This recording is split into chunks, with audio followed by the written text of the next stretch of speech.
बिस्मिल्लाहिर्रहमानिर्रहीम।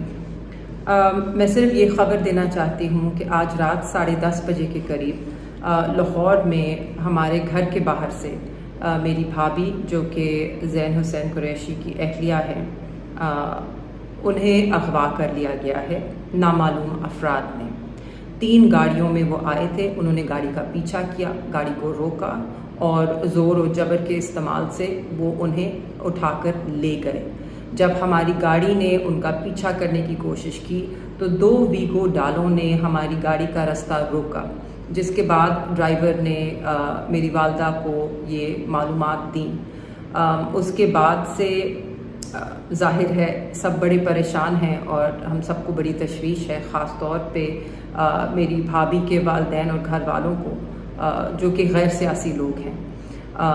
हम CCPO लाहौर के साथ राब्ते में हैं, जो ये यकीन दहानी करा रहे हैं कि वो गाड़ी को ट्रेस करने की कोशिश कर रहे हैं और उसका पता करने की कोशिश कर रहे हैं। सबसे ज़्यादा हैरत की बात ये है कि ये वाक़या जो वज़ीर दाखिला हैं मोहसिन नकवी साहब, उनके घर से कुछ चंद गज़ के फासले की दूरी पर पेश आया है।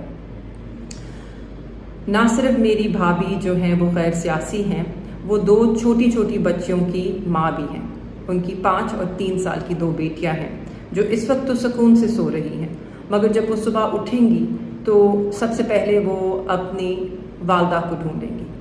तो मुझे दुआ है, मेरी दुआ है और मुझे उम्मीद है कि उनके उठने से पहले उनकी जो वालदा हैं, जिन्हें वो अम्मू बुलाते हैं, वो घर पर ही होंगी।